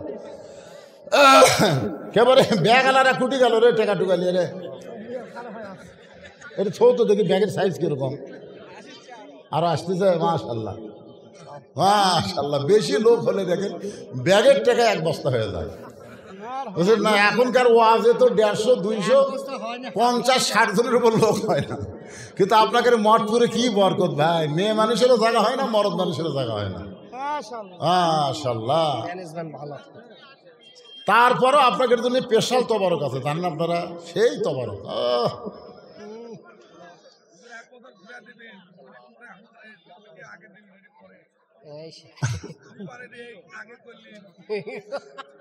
আগামী বছর ইনশাআল্লাহ আপনাদের এখানে সময় দেওয়া হয়েছে 9টা থেকে 12টা পর্যন্ত। আগামী বছর আল্লাহ যদি হায়াতে রাখে প্রাণ ভরা ওয়াজ হবে, যদি বাঁচিয়া থাকে। হাসি না তো আর ফিরে আসবি না, বোঝেন না কেন? যদি বাঁচিয়া থাকি ভাই, আজকে কোন দিকে যাওয়ার চা কোন দিকে যাই, খালি চিন্তা করি যে ঘড়ি ডাকতে যাওয়া কার এক জায়গায় যাওয়া লাগবে, একটু খেয়াল করেন। হযরত আলী বলতেছে, ইয়া রাসূলুল্লাহ, কোন খরিদ্দার আমার কাছ থেকে ওন্না কিনে নিল, কোন ফকির আমার কাছ থেকে ভিক্ষা নিল, কে আমার কাছে উট বিক্রি করলো, কে আবার খরিদ্দার হয়ে উটটা কিনলো? রাসূল বলে, আলী রে, আমার ফাতেমা হলো পর্দানিশী। ধরে গেল সুবহানাল্লাহ। আমার ফাতেমা পর্দানিশী, আর পর্দানিশীর ফাতেমার ওন্না দুনিয়ার কোনো মানুষ কিনুক, আল্লাহ এটা পছন্দ করলো না। এই জন্য আল্লাহ তাআলা জান্নাতের একটা ফেরেশতাকে মানুষ রূপী পাঠায় দিয়ে 6টা দিরহাম দিয়ে ফাতেমার ওন্না কিনে আল্লাহ বর্তমানে জান্নাতে যত্ন করে রাইখা দিয়েছে। আলী, যে খরিদ্দার তোমার কাছ থেকে ফাতেমার ওন্না কিনে নিয়ে গেল, ওই খরিদ্দারকে আল্লাহ তাআলা আবার ফকির বানায় বলতেছে, যারে যা আলীর কাছ থেকে 6টা দিরহাম নিয়ে আয়। ফেরেশতা কান্দের বলে, আল্লাহ, হাসান হোসেন না খাইয়া আছে, ঘুম থেকে চেতন পাইনি, খাবে, অন্য বিক্রি করে 6টা দিরহাম দিয়ে খাবার নিবে, আবার সেই 6টা দিরহাম তুমি আমাকে ফেরত আনতে বলো ভিক্ষার সুরে। আল্লাহ বলে, ফেরেশতা, লিয়াবলুয়াকুম আইয়ুকুম আহসানু আমালা, আজকে আমি আল্লাহ তাআলা সুন্দর আমলের পরীক্ষা করব। জোরে কান সুবহানাল্লাহ। রাসূল বলে, আলী রে, ওই ফেরেশতা ফকির হইয়া তোমার কাছে যখন ভিক্ষা চায়, তুমি যখন মনে মনে রাগ করে ফকিরকে ফিরাবার চাইছিলা, কিন্তু আম্মা সাইলা ফালা তানহারকে সম্মান দিয়া, আল্লাহর কোরআনকে সম্মান দিয়ে তুমি যখন ফকিরকে 1টা দিরহাম দিলা, 1টা দিরহাম দিবার চাও, এমন সময় আল্লাহ বললেন, ওমা তুনফিকু মিন শাইইন ফি সাবিলিল্লাহি ইউওয়াফা ইলাইকুম ওয়া আনতুম লা তুযলামুন। আল্লাহর কোরআনকে সম্মান করে নিজের সন্তানের দিকে না তাকাইয়া তুমি যখন 6টা দিরহাম ফকিরকে দান করে দিলে, ওই ফকির তোমার 6টা দিরহাম ফেরেশতা হয়ে আল্লাহর কাছে এসে বলে, আল্লাহ,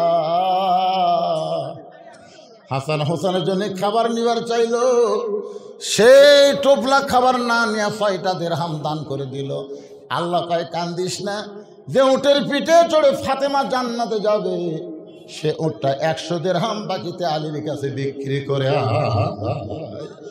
নবী বলে, আলী রে, ওই ফেরেশতা মানুষ রূপী হইয়া যে উটের পিঠে চড়ে ফাতেমা জান্নাতে যাবে, ওই উটটা তোমার কাছে বাকি 100 দিরহাম বিক্রি করে, আবার ওই ফেরেশতা খরিদ্দার হইয়া 160 দিরহাম দিয়ে তোমার কাছে উটটা কিনে।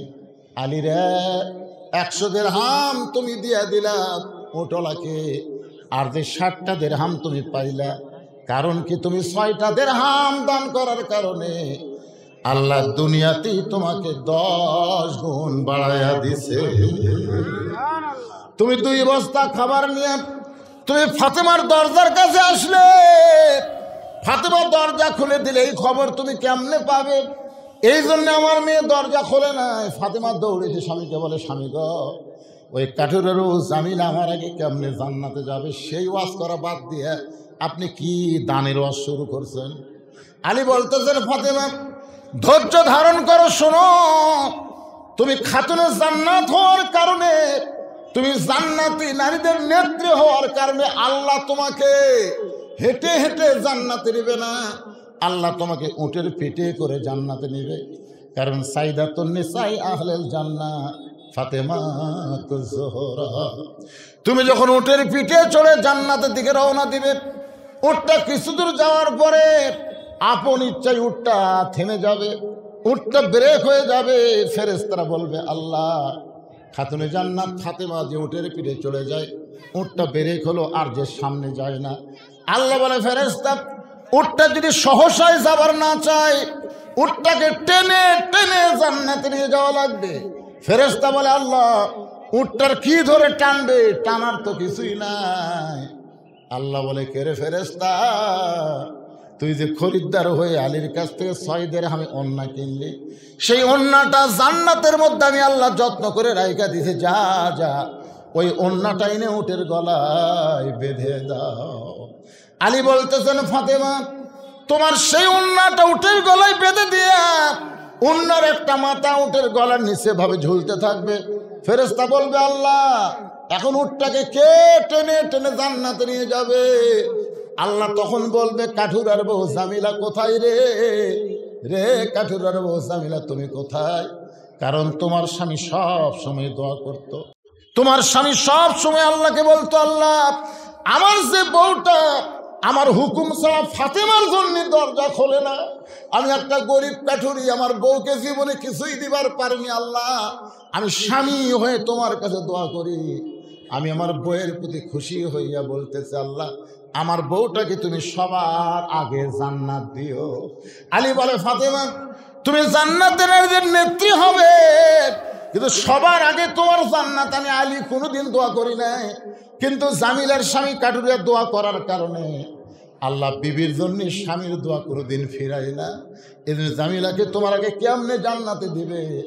আল্লাহ একটা উপায় বের করে বললেন, জামিলা, যে উটের পিঠে চড়ে ফাতেমা জান্নাতে যাচ্ছে, ওই উটের নিচের অন্যটা টেনে টেনে ফাতেমাকে জান্নাতে নিয়ে যাও।